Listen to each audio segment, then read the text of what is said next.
Alors, bonjour, messieurs, dames. Bienvenue à cette deuxième table ronde. Aujourd'hui, nous sommes dans la salle du Sénat de l'Université d'Ottawa, une salle que j'ai eu l'occasion de fréquenter lorsque j'y étais à l'université. Et je vais vous présenter mes invités, puis on commencera la discussion tout de suite. Alors, à ma gauche ici, j'ai vice-recteur Michel Bayard, docteur Michel Bayard, qui est vice-recteur des relations universitaires et développement.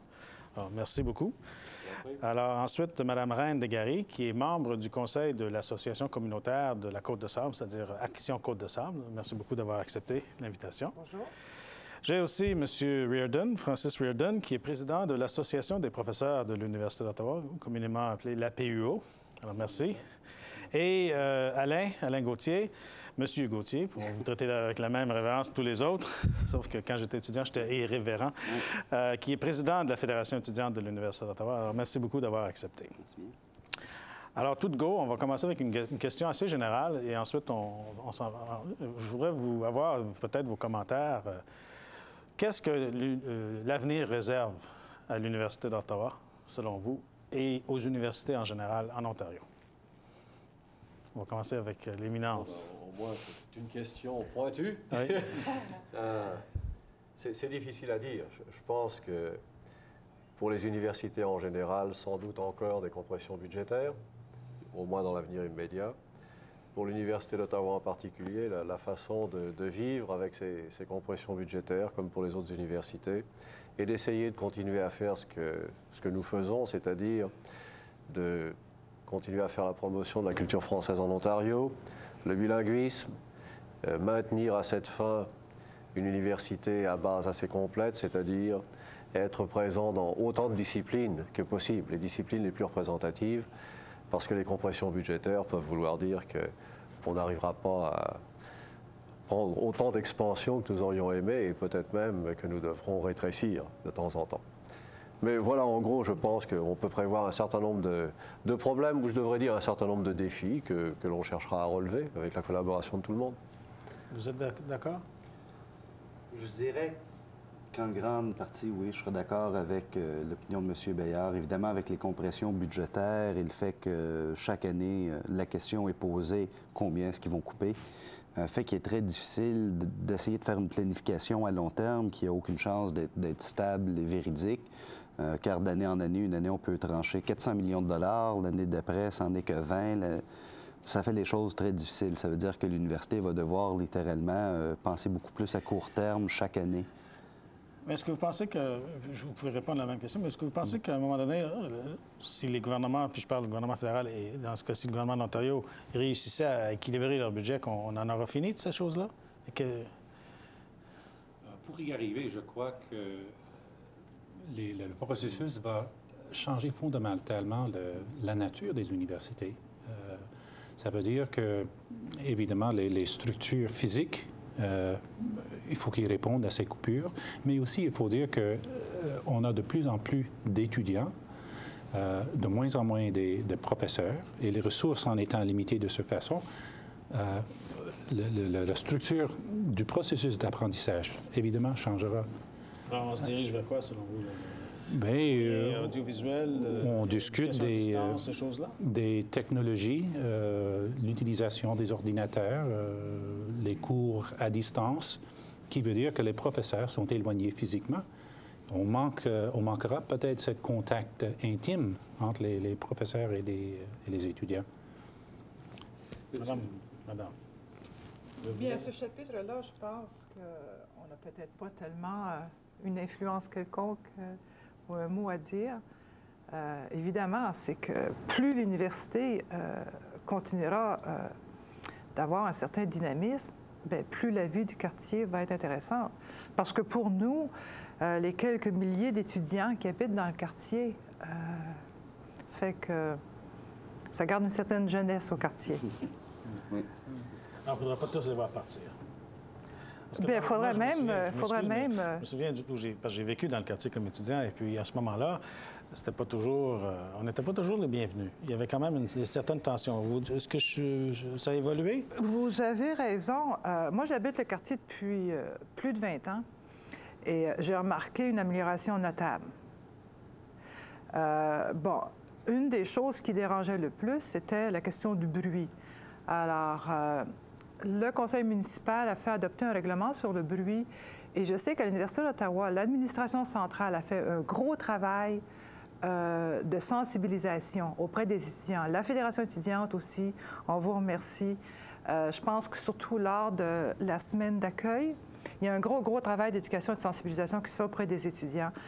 Puis, notamment, au niveau des activités organisées par la Fédération, comme durant la semaine d'accueil, maintenant, on ne fait plus de ces concerts en plein air, là, qui soulevaient des huées de protestation à au moins 1000 à la ronde. Vous les faites tout maintenant?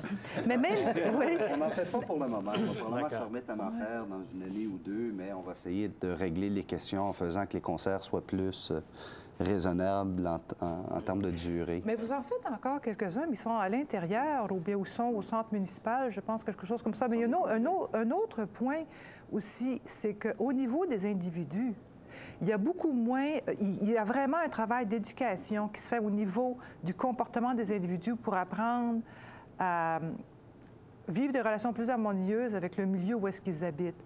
Parce que je me souviens, il y a plusieurs années passées, c'était des individus, des parties de petits groupes qui nous dérangeaient, bon, par des activités plutôt disgracieuses, là, pas seulement au niveau auditif. Tandis que ça, alors, il y a encore quelques petits problèmes, mais c'est des cas isolés. En général...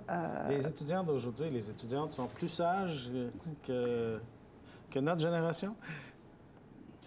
Heureusement pour nous, malheureusement pour eux, peut-être. Vous êtes d'accord avec ça? Je dirais plutôt que c'est dû à une réalité tout autre, qui est que la majorité des étudiants doivent travailler pour financer leur éducation, ce qui fait qu'il ne leur reste plus assez de temps pour célébrer. Si je peux ajouter un mot là-dessus, en fait, j'étais impliqué il y a quelque temps dans une série de plaintes que nous avions justement de gens de la Côte-de-Sable qui disaient il y a des bruits intolérables, on n'arrive plus à dormir. Enfin, et d'ailleurs, c'était documenté, donc c'était sérieux. Les gens, nos voisins, en fait, avaient véritablement des problèmes avec certains éléments de l'université. Et alors, le problème semblait être que tout le monde était prêt à dire il faut bien que jeunesse se passe, mais pas nécessairement juste à côté de chez moi. Et deuxièmement, que ça se passe dans un esprit de bon voisinage. Et ce qui semblait ressortir, c'était que quelques étudiants, de temps en temps, faisaient la fête. Ça ne dérangeait pas grand monde, une fois en passant. Il semblait y avoir quelques endroits particulièrement bien désignés. Et je ne vais pas donner d'adresse, etc. Mais enfin, les adresses étaient données, étaient connues. Et il semble en fait que c'était un certain nombre d'îlots comme ceci où se manifestait ce genre de choses-là.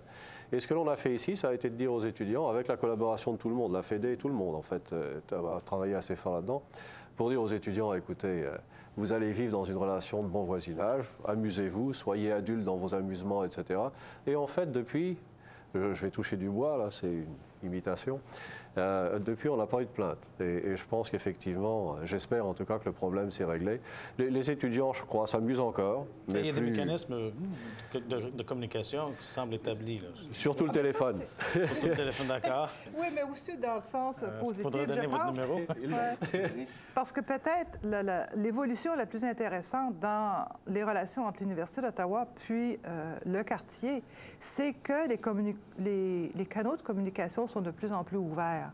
Puis, l'exemple de la diminution de plaintes qu'on a par rapport au bruit est un bel exemple qui illustre ça. D'accord. Parce qu'il y a d'autres dossiers aussi, je ne sais pas si je peux me permettre d'en parler maintenant, il y a d'autres dossiers aussi qui ont connu, disons, des dénouements intéressants ou des collaborations intéressantes. Faites ça vite. Oui. Parce qu'on va aborder d'autres sujets. OK. Bon, bien, ne serait-ce qu'une question de collaboration au niveau de la sécurité du quartier ou du campus. Au début des années 90, le comité de citoyens avait fait des tournées d'inspection sur la sécurité du quartier. Et des gens de la Fédération étudiante avaient collaboré à ces tournées-là. Et ça a fait des petits au niveau du campus parce que quelques années plus tard, la Fédération a initié ses propres tournées de sécurité. Puis maintenant, bon, il y a des développements encore plus intéressants. Vous avez le Centre de protection communautaire qui vient d'ouvrir, un peu à l'exemple des centres de protection communautaire qu'on a dans le quartier. Et là aussi, la communication se fait entre les deux, ce qui fait que ça a un impact direct sur la diminution du vandalisme et puis un peu toutes sortes de petits problèmes semblables. Ah, c'est des bonnes nouvelles, ça, parce que le dossier a vraiment, semble avoir bien évolué. Vous avez quelque chose que vous voulez ajouter? Non. Moi, je vais ouvrir un autre dossier, si vous permettez.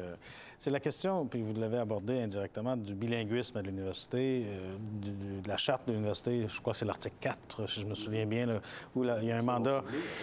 Je la connaissais à ce moment-là. Il y a un mandat quand même explicite de défense et promotion de la culture française en Ontario. Merci.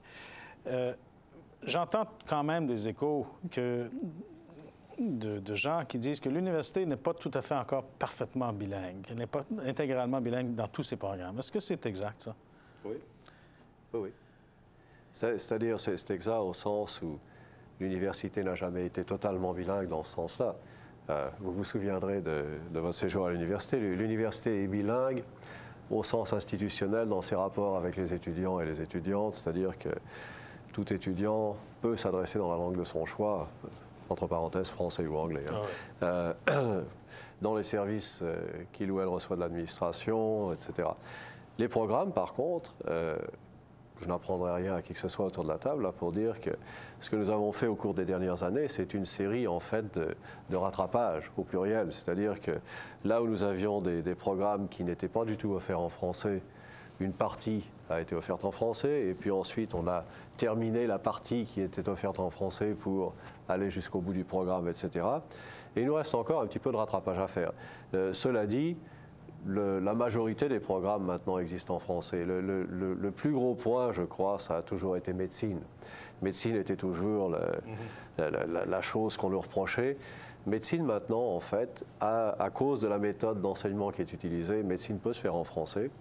Et puis il y avait également en médecine un problème particulier, je crois, qui était le problème des hôpitaux. Il faut pouvoir pratiquer en français. Du côté de sciences, en génie, par exemple, où c'est réglé pour le moment? Non, alors non, ça fait partie des programmes qui sont en voie de rattrapage, c'est-à-dire que quelques cours se sont offerts et puis ensuite on les augmente, etc. Je dois dire juste, je ne veux pas laisser les gens sur l'impression là de l'euphorie complète. Il n'y a aucun doute que les coupures budgétaires vont faire en sorte que le rattrapage que nous faisions va être passablement ralenti. S'il y a des gens qui veulent embarquer dans la discussion, ne gênez-vous pas. Hein? C'est un peu, moi je trouve en tout cas, les questions de ressources, comme pour la recherche et pour l'éducation, évidemment, à force des dépenses dans la recherche dans les années passées, en étant bien situés aux États-Unis et dans les pays anglophones, dictaient que les ressources, évidemment, étaient en anglais. Alors, ça veut dire pour les professeurs, je parle non seulement des ressources écrites, mais je parle aussi des professeurs.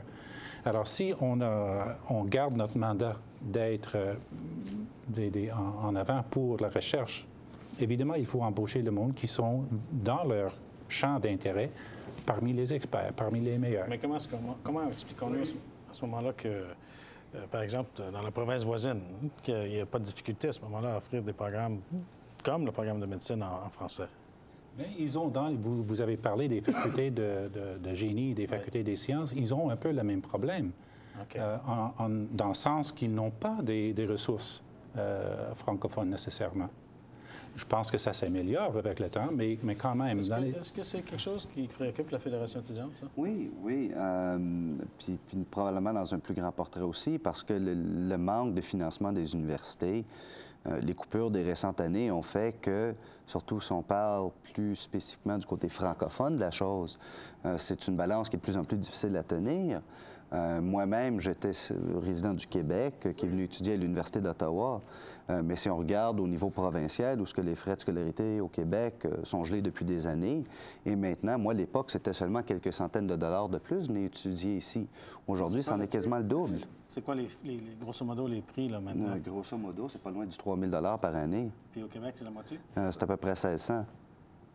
Ceci étant dit, on attirait beaucoup de francophones de la province du Québec pour venir étudier à l'université, qui faisait qu'il y avait beaucoup plus de francophones. Donc là, c'était plus facile d'offrir des services, justifier l'offre des services. Maintenant, cette population-là s'en va. Quel est maintenant, à l'heure actuelle, la population, le pourcentage de francophones, anglophones et allophones? Ça se maintient depuis les dernières années, en fait, autour de 60% anglophones, 40% francophones. Là, ce qui a changé, c'est la proportion, la distribution au sein de la population francophone, c'est-à-dire qu'auparavant, il y avait une majorité de Québécois dans la population francophone de l'université. Maintenant, il y a une majorité de francophones de l'Ontario. Ce qui m'amène à dire, parce qu'il y a quand même plusieurs organismes, là, on pense à l'ACFO, on pense à la Fédération des jeunes, à la Direction jeunesse, à d'autres organismes qui véhiculent la notion d'une université unilingue francophone en Ontario, sans nécessairement préciser laquelle, où elle serait, et ainsi de suite. Mais j'imagine que ça doit être une question qui, si elle ne la préoccupe pas, au moins dont l'université est consciente. Est-ce qu'il y a une position? Est-ce qu'il y a des débats? Est-ce qu'il y a quelque chose qui se passe de ce côté-là? Est-ce que vous voulez qu'il y ait quelque chose qui se passe de ce côté-là? Je ne dirige pas à n'importe qui veut... Je vais répondre brièvement parce que je suis sûr que tout le monde voudra s'exprimer là-dessus. Est-ce qu'il y a eu des discussions à ce sujet-là? Oui. Est-ce qu'il y a eu des débats? Oui. En fait, cette année, il n'y a rien eu, non pas que je le souhaite nécessairement, mais je crois qu'à peu près tous les ans, au cours des 5 dernières années, il y avait toujours la question d'université française qui refaisait surface. La position de l'Université d'Ottawa, en 2 mots là-dessus, c'est que s'il y a une université française, soit, mais il y aura toujours de la place pour une université telle que celle d'Ottawa, parce que on sait, par exemple, que pour être complet, ça prend une certaine masse critique. Cette masse critique, on nous dit on pourra recruter des gens au Québec, etc. Nous, ce que l'on nous dit, ce que les Québécois nous disent, peut-être qu'Alain voudra corroborer ça ou pas, mais nos enquêtes, c'est que les Québécois qui viennent ici, bien souvent, c'est pour pouvoir vivre dans un milieu bilingue ou parfaire leur anglais. De sorte que si c'était strictement francophone, ils ne viendraient peut-être pas.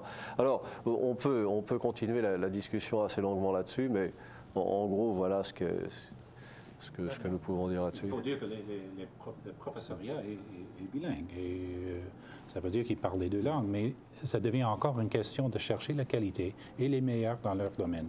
Alors souvent, ce n'est pas des francophones. Alors, il faut... Oui. Le fait de venir à l'Université d'Ottawa pour pouvoir justement améliorer son bilinguisme, c'est un commentaire que j'ai entendu fréquemment, notamment de la part de notre député. Mais lui, il n'est pas québécois. Il venait d'une communauté francophone du nord de l'Ontario. C'est ça, oui. Mais pour reprendre... à ce moment-là, M. Bayard, vous savez sans doute, mon dernier passage à l'université, je crois que c'était au printemps dernier, à la semaine franco-ontarienne, et j'avais fait une suggestion. Je vais la soulever à nouveau, vous êtes au courant. Alors, je sais pas. Oui, je suis certain que vous êtes au courant. C'est que cette notion de bilinguisme institutionnel en est une qui est assez bien ancrée à l'université, du fait que les étudiants et les étudiantes viennent ici pour maîtriser l'autre langue officielle du pays, en est une preuve. Pourquoi est-ce que l'université ne fait pas un pas un peu plus loin et d'exiger comme critère d'admission que toute personne qui est diplômée de l'université, avant de recevoir son diplôme, doit parler dans un... peut-être pas maîtriser, là, mais presque maîtriser les 2 langues officielles. Pourquoi on ne fait pas cette étape ultime? Et du même fait, les diplômés de l'Université d'Ottawa auraient, je pense, ils regagneraient. Je sais qu'on m'a donné des raisons techniques. Est-ce qu'il y a une objection philosophique à cette notion?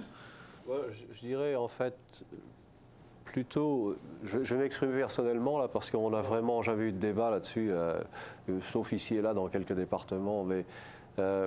je crois que ce serait plus une objection philosophique au sens où si des gens viennent pour parfaire l'une des 2 langues, exiger à l'entrée la maîtrise de ces 2 langues, c'est en fait enlever l'objectif que poursuivent les gens qui viennent pour s'améliorer.